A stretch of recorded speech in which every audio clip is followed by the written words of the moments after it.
भी हमको विश्वास तो नहीं हो रहा है कि हम इस स्थिति में आ गए कि हम दीक्षा दें। अभी भी मन में यही लग रहा है कि नहीं, ये अभी हम दिशा ही दे रहे हैं दीक्षा का, तो ऐसा नहीं। 3 दिन से हमको नींद ही नहीं आ रही है कि हम कैसे करें, क्या करें। बहुत बातें हैं, बंधुओं बहुत ध्यान से सुनिएगा। कुछ बातों को देखिए, उपदेश जो शिष्य को देना चाहिए वो हम दीक्षा के बाद देंगे, पर उससे पहले जो सावधानियां हैं वो हम पहले ही बता देते हैं। सबसे पहली बात, अभी भी अगर किंचित भी चित्त में यह भावना है कि हमको महाराज जी अच्छे लगते हैं, बस इनकी बातें अच्छी लगती हैं, इनकी कथा अच्छी लगती है, हम इनसे इंप्रेस्ड हैं, बस इसलिए हमको दीक्षा लेनी है, तो आप गलत कर रहे हो। नहीं, दीक्षा तब लेनी है जब यह विश्वास चित्त में आ चुका है कि ये कह देंगे वो मेरे लिए पत्थर की लकीर है। ये अगर आज्ञा कर देंगे कि इस नियम का धारण करना है, तो उस नियम को धारण करने में मुझे दूसरी बार विचार नहीं करना पड़ेगा। महाराज जी के आज्ञानुसार किसी भी क्रिया को करने में हमको किंचित कोई दोबारा सोचने की इच्छा नहीं है। जब यह विश्वास प्रगाढ़ हो चुका हो, कथा सुनकर के, भाव सुनकर के, प्रसंग सुनकर के हम प्रिय लगे हों तो बिल्कुल मत लीजिए। ठाकुर जी प्रिय लगे हों तो ही दीक्षा ग्रहण कीजिएगा। मैं हमेशा कथा में इस बात को कहता हूं। आचार्य की वाणी सुनकर के आचार्य प्रिय लगना चाहिए, ठीक है, उसके प्रति प्रीत्व का भाव होता है, लेकिन उससे अधिक ठाकुर जी प्रिय लगने चाहिए, तभी आप दीक्षा ग्रहण करने के अधिकारी हो। नहीं तो एक बात स्पष्ट मान लीजिएगा, आज दीक्षा लेने के बाद आप जो भी करेंगे पुण्य, उसका फल तो मिलेगा आपको, और जो भी करेंगे पाप, उसका फल मिलेगा हमको। कभी अगर हमारे सिर में दर्द हो रहा हो, कभी हमारे कुछ शरीर में दिक्कत हो जाए, तो समझ जाइएगा हमारे किसी गुरु भाई ने कुछ किया है, तभी इनकी अस्वस्थता आ रही है। तो इसलिए बहुत दायित्व वाली, ये कहने वाली बात अब लोग बाग इतने सब जगह से कह रहे हैं, बोले 7 लाख रजिस्ट्रेशन। मैं तो उस समय चक्कर खा के गिर गया। मैंने कि 7 लाख में से 1 लाख ने भी अनुचित किया तो मेरा क्या होगा। तो वो तो एक बात है। अभी भी जितने लोग बाहर खड़े हैं वो थोड़ी देर तो सुन लो भैया, फिर चले जाना। हाँ, दीक्षा के क्रम फिर वो जो यहाँ विराजमान है, क्योंकि अत्यंत गोपनीय रहस्य है, उसको ज्यादा प्रकाशित उद्घाटित नहीं करना है। तो लोग बागों में ये चर्चा होने लगी, इतने लोगों के रजिस्ट्रेशन हुआ है। पहली बात तो कई जगह ऐसी अफवाह भी हुई कि सब लोगों से पैसे लेके रजिस्ट्रेशन कर रहे हैं। ऐसा बिल्कुल नहीं, आप सब तो जानते हैं फ्री रजिस्ट्रेशन है। रजिस्ट्रेशन करने का कारण इसीलिए था क्योंकि मुझे कहीं ना कहीं अंदेशा था कि संख्या बहुत हो जाएगी, और रजिस्ट्रेशन एक प्रक्रिया है। हम मानवों का स्वभाव है कि हम प्रक्रिया से करने वाली चीजों में थोड़े आलसी हैं। सहज अगर हम बोल दें कि सीधे फोगला आश्रम आ जाओ, आगे दीक्षा ले जाओ, तो यहां इतनी भीड़ होती कि तिल रखने की जगह नहीं। इसलिए हमने एक प्रक्रिया बनाई कि चलो थोड़ा आदमी को आरकस आएगा, आलस आएगा, तो जिसके मन में भाव नहीं है वो करेगा ही नहीं। तब जाके 7 लाख रजिस्ट्रेशन हुए। तो सोचो अगर हम वैसे खुली छूट देते तो क्या हालत होती। और मैं एक बात बहुत स्पष्टता से जानता हूं, इनमें से 40-45% लोग केवल प्रभाव देख करके करना चाह रहे हैं। हमारी पुनः पुनः प्रार्थना है आपसे, प्रभाव नहीं। आप गुरु के प्रति समर्पण लाइए, उनके स्वभाव से परिचित होइए। ठाकुर जी प्रिय लगने चाहिए वाणी से, विचार से, भाव से, कथा से, तो ही ये संबंध उचित होगा। तो उनमें से कुछ लोगों को चुना गया है। अभी ऐसा रखा गया है कि रजिस्ट्रेशन तो 2500 लोगों को हमने आमंत्रित यहाँ किया है। उसके बाद भी बहुत सारे बालक हैं, बहुत सारे युवा हैं, वो चाहते हैं, तो फिर सुबह सुबह यहाँ ऑफलाइन रजिस्ट्रेशन भी हो रहा है। संख्या भैया देखो, हमारे श्री वैष्णव संप्रदाय में ऐसा नहीं हम मंच से दीक्षा दे दें सबकी हो गई, नहीं। एक एक व्यक्ति को हमारे पास आना पड़ेगा और एक एक व्यक्ति की प्रक्रियाएं होंगी। उन प्रक्रियाओं के बाद ही वो दीक्षा। अब हमको एक बहुत अच्छी बात लगी कि भाई अगर अपने शिष्य अथाह बनाने हैं तो सारे शॉर्टकट अपना लो। गुरु मंत्र माइक पे बोल देना, शंख चक्र सबको ऐसे ही 5-10 शंकर चक्रों की मुद्रा बनवा दो, सबसे कह दो एक एक के जाके कंधे पे लगा दो। अगर बहुत संख्या में सबको दीक्षा देनी है तो फिर हम 5000 लोगों को भी दीक्षा 1 घंटे में दे सकते हैं। लेकिन एक बात बहुत जरूरी है कि हमको तो दीक्षा जीवन भर देनी है, आपकी तो एक ही बार होगी। तो आपकी वो जो एक बार होने वाली है उसमें शॉर्टकट नहीं है। उसमें शॉर्टकट नहीं चलेगा कि भाई माइक से बोल दिया, सबको शंख चक्र दे दिए और वहीं बैठ करके ले लो, हो गया काम, सब चलते बनो। ऐसे संख्या बढ़ाने वाली बात आ जाए तो महाराज हम एक दिन में 1 लाख लोगों को दीक्षा दे देंगे, लेकिन संख्या नहीं बढ़ानी है। मेरे लिए तो जीवन पड़ा है दीक्षा देने के लिए, आपके लिए तो एक ही बार का क्रम है ना, तो वो विधि से हो, विधान से हो, नियम से हो। अब तक हम आपके महाराज जी थे, अब तक हम आपके जो भी थे, अब हमारा आपसे संबंध हो गया, हम आपके हो जाएंगे, आप हमारे हो जाओगे। तो आज के बाद आप और हम अलग नहीं है। इसलिए ये पूरी, भाई किसी से विवाह करना हो, ठीक है, आजकल शॉर्टकट चला है कि जो प्रिय लगता है उसके संग रहने लगो, उसके संग आनंद करो, लिविंग रिलेशनशिप में चले जाओ, पर उसको प्रमाणित विवाह तो नहीं माना जाता। प्रमाणित विवाह तो माता पिता की आज्ञा होगी, होम यज्ञ होगा, ब्राह्मणों के सन्मुख होगा, उसमें फेरे होंगे, देवताओं का आह्वान होगा, अग्नि सब संस्कार आदि सब होते हैं, पाणी ग्रहण संस्कार, तभी विवाह संपन्न माना, तभी वो पति पत्नी कहलाते हैं एक दूसरे के।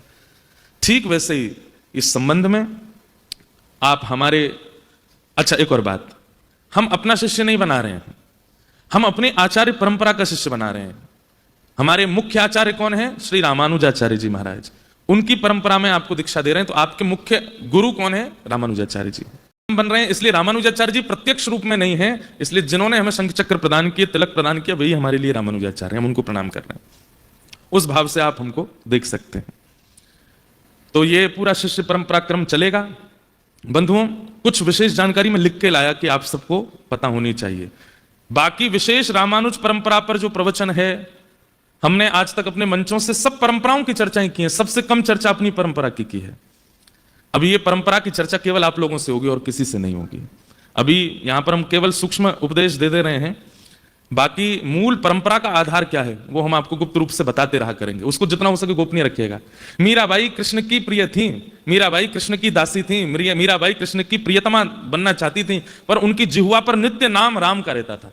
मीराबाई का गुरुमंत्र राम था, राम राम राम राम। मीराबाई राम राम जपती थी और ठाकुर जी को भजती थी। तो इसलिए ये गोपनीयता है।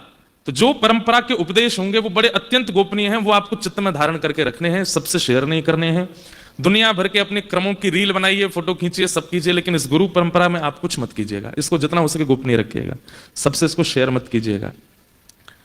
हमारे हिंदू वैदिक परंपरा में, सनातन परंपरा में 4 परंपराएं हैं जिनसे दीक्षा लेने के लिए आज्ञा की गई है। कौन कौन सी? श्री, ब्रह्म, रुद्र और सनकादि। कितनी है? श्री, ब्रह्म, रुद्र और सनकादि। ये 4 परंपरा हैं। इन्हीं 4 परंपराओं में ही दीक्षा होती है। हमारी जो परंपरा है उसका नाम है श्री परंपरा।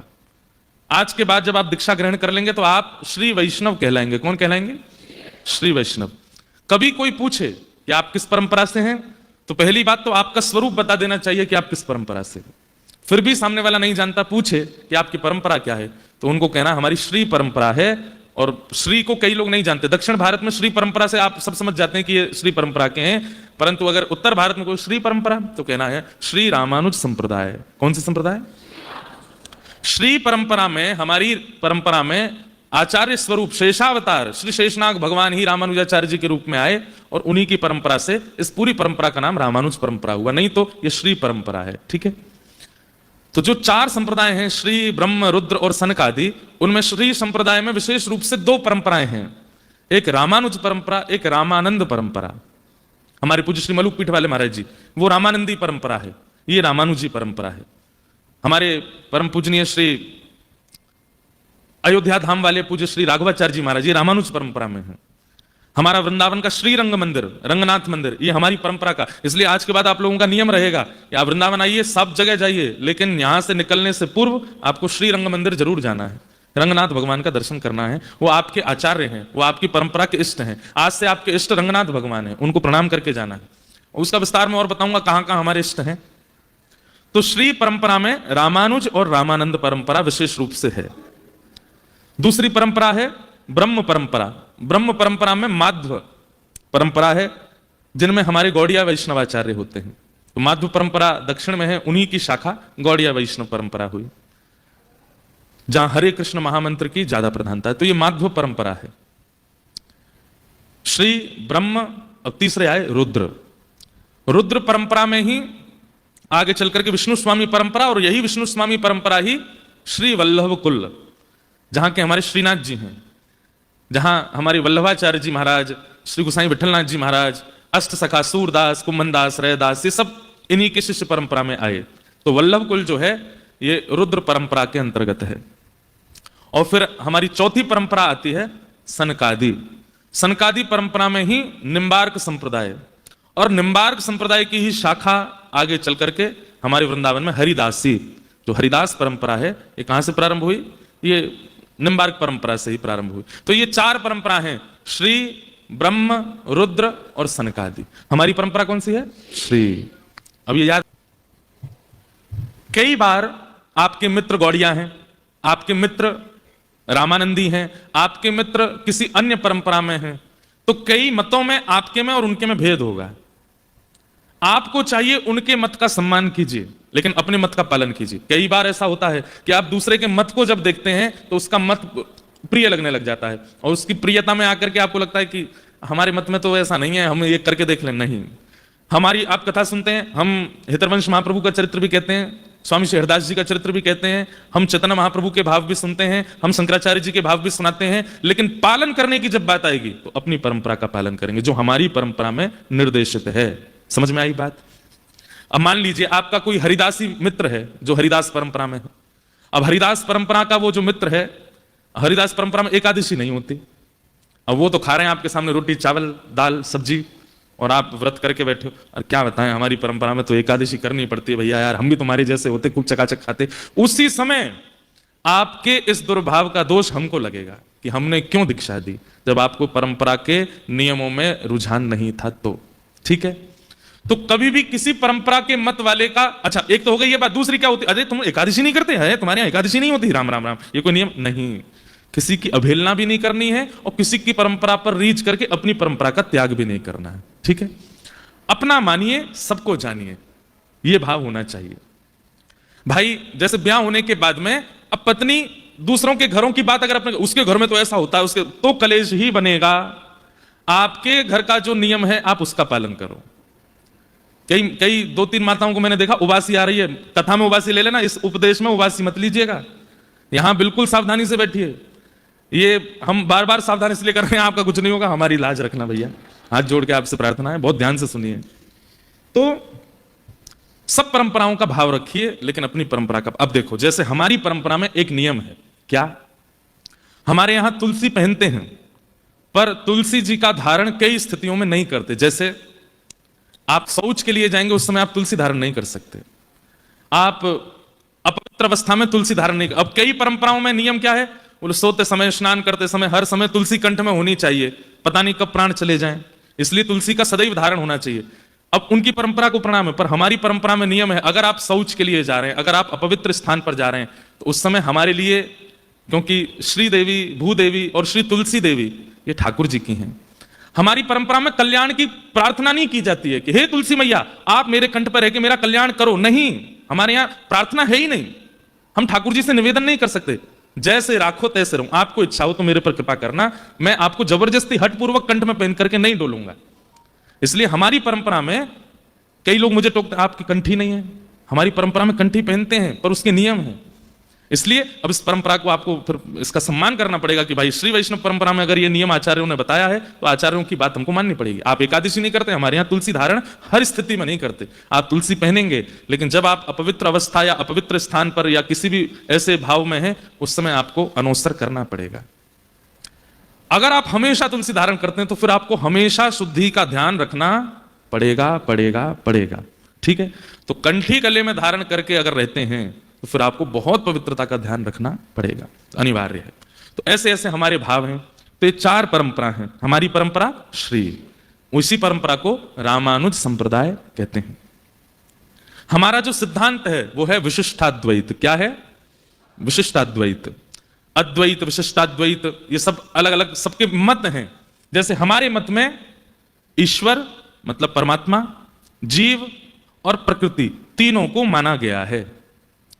लेकिन शंकर संप्रदाय में हमारे शंकराचार्य जी महाराज कहते हैं कि नहीं, ये प्रकृति आदि सब मिथ्या है, केवल एक है। तो सबको प्रणाम है, पर हमारे आचार्यों ने यह मत माना कि जीवात्मा है, परमात्मा है और प्रकृति है। तो इसी 3 भावों को मानने वाले को क्या कहते हैं? विशिष्टाद्वैत।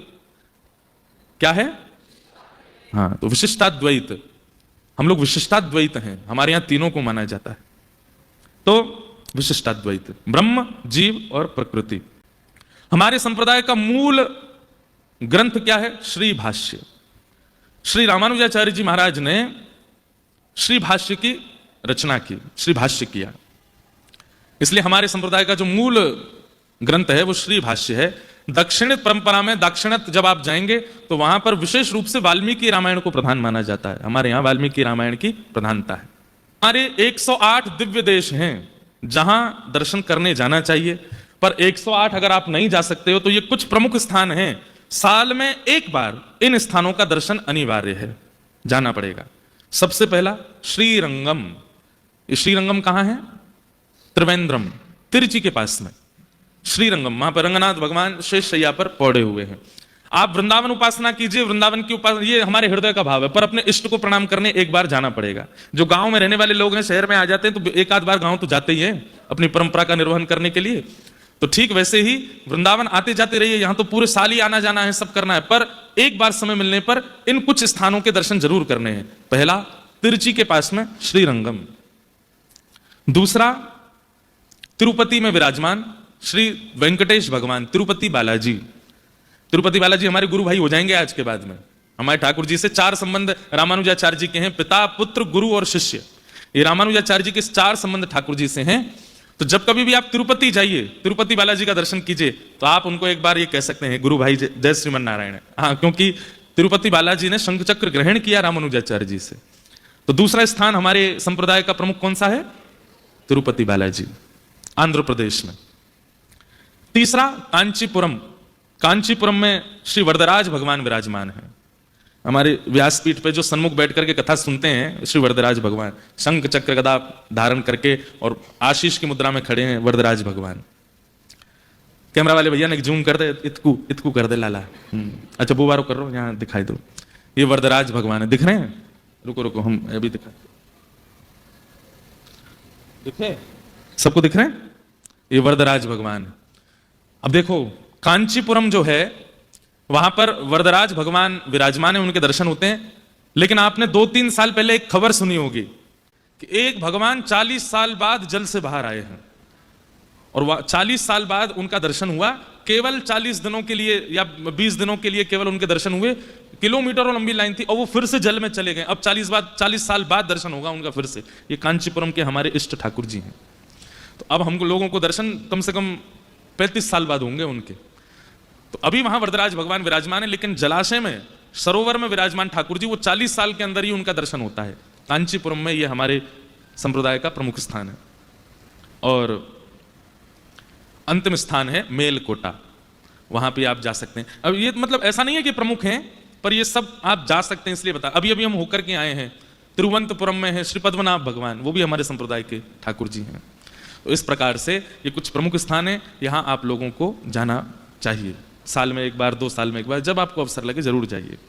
तो ये हमारी संप्रदाय की कुछ हल्की फुल्की जानकारी है। पूर्ण जानकारी तो आप लोगों को विशेष रूप से हम देंगे। उसके लिए जयपुर में जो कथा होने वाली है भक्तमाल जी की इस वर्ष, वो आप लोग विस्तार से श्रवण कीजिएगा। इस बार हम श्रीमद रामानुजाचार्य जी का चरित्र वहां सुनाएंगे और अपनी परंपरा की पूर्ण जानकारी वहां सबको देंगे। अब आज क्या क्या होना है वो ध्यान से सुनो। हमारे श्री वैष्णव संप्रदाय में 5 संस्कार होते हैं। कौन कौन से 5 संस्कार हैं? सबसे पहला तप्त, दूसरा पुंड्र, तीसरा नाम, चौथा मंत्र और 5वां याग। ये 5 संस्कार सबके होंगे, जितने विराजमान हैं, चाहे वो माताएं, बहनें हैं, भाई लोग हैं, सबके होंगे। बहुत ध्यान से सुनिएगा। सबसे पहला संस्कार होगा आपका तप्त संस्कार। तप्त संस्कार में क्या होगा? वरदराज भगवान के दोनों तरफ जो शंख चक्र विराजमान है, बाहर किए गए जो यज्ञ है, वो यज्ञ की अग्नि आएगी और उनमें ये थोड़े थोड़े तप करके, थोड़ा इनको उष्ण करके आपके दोनों भुजाओं पर इनको धारण कराया जाएगा। वैसे तो बहुत तप्त धारण करते हैं, लेकिन हम ज्यादा तप्त तो नहीं देंगे, पर इतने तप्त होते हैं कि इनका जो चिन्ह है, फिर वो चिन्ह यहाँ अंकित हो जाता है, शंख चक्र यहाँ विराजमान हो जाते हैं। कई जगह शीतल दीक्षा दी जाती है, जैसे हमारी निम्बार्क परंपरा में शीतल दीक्षा दी जाती है, दक्षिण में माधव परंपरा में तप्त दीक्षा दी जाती है। तो ऐसे सब परंपराएं हैं, पर हम लोग तप्त दीक्षा लेंगे। तो यहाँ पर बाहर यज्ञ की अग्नि आएंगी, उनमें थोड़े थोड़े तप्त होकर के फिर आपके दोनों भुजाओं पर, वैसे तो कंधे पर होता है, भाई लोगों को कंधे पर होगा और हमारी माताओं को, बहनों को यहाँ भुजा के ऊपर होगा। इसलिए हमने निवेदन किया था कि आप ऐसे वस्त्र पहनिएगा कि ये ऊपर करने में यहाँ पर अनुचित ना लगे। तो यहाँ पर धारण होगा, भाई लोगों को इधर धारण होगा। देखो हमारा शंख दिख रहा है सबको, यहाँ शंख विराजमान है। दिखा दे भैया लाला। अच्छा वो तुम यार उस पर ही इशारा कर देते, वो दिखाएगा। ये शंख विराजमान है, दर्शन हो रहे हैं? ये देखो, यहाँ शंख हैं, इधर चक्र हैं। इनके लिए दो बातें ध्यान रखिएगा। तप्त मुद्रा देने के बाद में आपके यहाँ चंदन लगा दिया जाएगा, ताकि थोड़ा जलन ना, इतने गर्म देंगे ही नहीं हम, वो चिंता नहीं करना, बहुत हल्का सा देंगे, और वैसे गर्म मिल जाए तो अच्छी बात है। ये मुद्राएं धारण जैसी होंगी, कल जब आप स्नान करेंगे तो अगर मुद्रा बन जाए तो फिर नारायण भगवान का थोड़ा नृत्य कर लेना, नाच लेना, देखो मुद्रा प्रकट हो गई। ठाकुर जी ने अपने शंख चक्र हमको प्रदान कर दिए। इन मुद्राओं का मतलब है साक्षात ठाकुर जी अब हमारे अंदर विराजमान है, शंख चक्र लेकर के बैठे।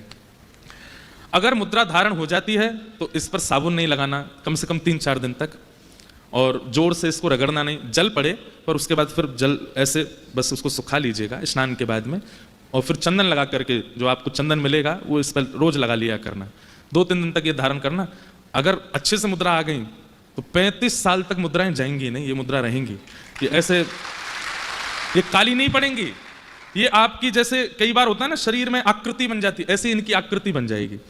अच्छा, एक हम अभी गए थे, हमारे जो परंपरा है रामानुज परंपरा में 8 गद्दियां हैं। 8 गद्दियों में जो प्रमुख गद्दी है तोताद्री गद्दी, जिस गद्दी से हम आप सब लोग हैं, वहां के आचार्य ने एक बात बताई, अगर शिष्य अपने नियमों का पालन करता है तो ये मुद्राएं लंबे काल तक रहती हैं, जाती नहीं है। तो ये मुद्राओं का नित्य रहना इस बात का प्रमाण होगा कि आप नियम का पालन कर रहे हो, है ना। ये एक ही बार होंगी। तो पहले 5 संस्कारों में पहला संस्कार क्या है? तप्त। संस्कार होगा पुंड्र, जिसको कहते हैं ऊर्ध्व पुंड, जो हमने तिलक धारण किया है। सबको तिलक हम प्रदान करेंगे। एक बात आप सुन लीजिए, हमारे वृंदावन में एक नियम चल गया है कि बाहर रोडों पर लोग सबको तिलक लगा, आप उनसे दीक्षा ले रहे हो एक प्रकार से, वो तिलक धारण नहीं करना है। वो तिलक धारण क्यों कराते हैं? क्योंकि सूना माथा देखते हैं आपका, इसलिए स्वयं ही तिलक धारण करना। आज हम तिलक दे देंगे, उसके बाद आप लोगों को स्वयं तिलक पहनना है नित्य। भाई लोगों को ये पूर्ण तिलक होगा, जिसमें बीच में श्री हैं, इधर भगवान के दोनों चरण हैं और नीचे आसन है। भाई लोगों को इतना होगा, हमारी बहनों को बीच में श्री और नीचे वी शेप में छोटा सा आसन होगा, उस पर ये तिलक धारण। तो नित्य आपको तिलक अवश्य धारण करना है। तो दूसरा संस्कार होगा पुंड्र। और तीसरा संस्कार क्या होगा? आपका हम नामकरण करेंगे। जो आज तक आपका नाम है, जो आपका नाम है आकर के यहां बताओगे हमारा ये नाम है। फिर या तो हम उसी नाम को थोड़ा मॉडिफाई कर देंगे अपनी परंपरा के अनुसार। जब कभी भी आप ठाकुर जी के सन्मुख जाओगे तो फिर अपने उसी नाम को बोल करके प्रणाम करना। आपका नाम वही रहेगा जो आपका है, पर गुरु ने जो आपको नाम दिया है, जब जब गुरु जी के सामने आना है या जब जब आचार्य सन्निधि जाने है, जब जब ठाकुर जी के सन्मुख जाना है, अपना वही नाम लेना है जो गुरु जी ने दिया है, जो गुरु आज्ञा से मिला है। तो 5 संस्कारों में पहला संस्कार तप्त, दूसरा संस्कार पुंड्र, तीसरा संस्कार नाम, और चौथा संस्कार होगा मंत्र। हमारे श्री वैष्णव परंपरा में 3 मंत्र हैं, मूल मंत्र, द्वय मंत्र और आर्ष मंत्र। ये 3 मंत्र आपको प्रदान किए जाएंगे। उनकी कैसे, वो सब हम दीक्षा जब हो जाएगी उसकी व्याख्या उसके बाद करेंगे। लाइव वाइव सब बंद हो जाएगा, जो दीक्षा नहीं ले रहे हैं सब बाहर चले जाएंगे, जो यहाँ व्यवस्था में भी हैं वो भी नहीं रहेंगे, तब उसकी पूरी विधि बताएंगे। और अंतिम संस्कार होगा याग। वरदराज भगवान आपके शीश पर पधराए जाएंगे जब आप सामने दीक्षा हो जाएगी आपके। वैसे तो जो गुरु जी के सेवा के ठाकुर जी हैं उनको पधराया जाता है, पर हमारे गिरधर लाल जी उठे ही नहीं, सो ही रहे भी तांग दुपट्टा। पर हमारे लाल जी बड़ी जल्दी श्रमित हो जाते हैं, बार बार उठा के सबके सिर पर धराऊंगा तो तेरी ने मैं खावे पीवे आ रहा हूँ, ये सब मत करा। उनके प्रतिनिधि स्वरूप में वरदराज भगवान आए हैं। लेकिन कभी ऐसा लगेगा तो फिर गुरु पूर्णिमा पर यार कभी ऐसा कुछ बनाएंगे कि कभी कभी श्री गिरधर लाल जी को पधराया करेंगे शीश पर। और एक बात बताएं, जितने शिष्य परंपरा में आते जा रहे हैं आप सबको एक अधिकार प्राप्त होगा कि आप गिरधर लाल जी का जब जब उत्सव हो या जब जब आपके शहर में कथा हो आप आइएगा, आप उनका स्पर्श कर पाओगे। उनके उनके चरण स्पर्श का, केवल चरण स्पर्श का अधिकार प्राप्त होगा, और हमारे चरण स्पर्श का भी। तो बाकी तो ये बात शास्त्रीय है कि गुरु के अलावा चरण स्पर्श नहीं करने चाहिए। माता पिता के करो, गुरु के करो, बाकी आचार्यों को दंडवत प्रणाम करो दूर से, पर स्पर्श करके प्रणाम का अधिकार तो केवल आचार्य को, गुरु को है। तो गुरु को भी आप प्रणाम कर, आप आकर के अपना नाम बोलेंगे जब भी आपके कहना, तो हम तुरंत अपने चरण आकर लो भाई छू लो, तुम तो हमारे शिष्य हो। और दूसरा अधिकार, जब जब लाल जी की उत्सव होंगे हमसे आज्ञा लेकर के, अगर हम आज्ञा देंगे तो आप लाल जी के सेवा कर सकते हो, उनको स्पर्श कर सकते हो, तो ये अधिकार आपको प्राप्त हो जाएगा। तो ये 5 संस्कार हैं। कौन कौन से? तप्त, पुंड्र, नाम, मंत्र और याग। अब एक चीज है इसमें विशेष रूप से किसी एक अपनी दुर्विचार या दुर्व्यवहार का जैसे ही ठाकुर जी आपके सिर पर पधराए जाएंगे, आपको त्याग करना है। यहां गुरु दीक्षा में दक्षिणा तो देते ही हैं लोग, माला तो देते ही हैं, वस्त्र तो देते हैं, लेकिन एक किसी अपने अत्यंत दुर्व्यवहार का, चाहे वो क्रोध हो, चाहे वो काम हो, चाहे वो लोभ हो, हमने 10 वस्तुओं का त्याग किया आज से ही। क्या क्या वो नहीं बताएंगे, मुझे पता है मेरे भाव क्या है, मेरे अंतरंग भाव क्या है। 10 व्यवहारों का आज ही त्याग किया है कि आज के बाद ये 10 व्यवहार नहीं होंगे। तो आप लोगों को भी जैसे ही गुरु दीक्षा हो, ठाकुर जी सिर पर पधराए जाएं, भैया ने सावधानी रखो, यहाँ पे मंच पर बैठे हैं, आपको त्याग करना है। उसमें किसी भी प्रकार का एक वस्तु आपको यहाँ त्याग करके जानी है, जैसे ही ठाकुर जी शीश पर पधराए जाए तब। तो ये पंच संस्कार होंगे। अब हम विलंब नहीं करेंगे।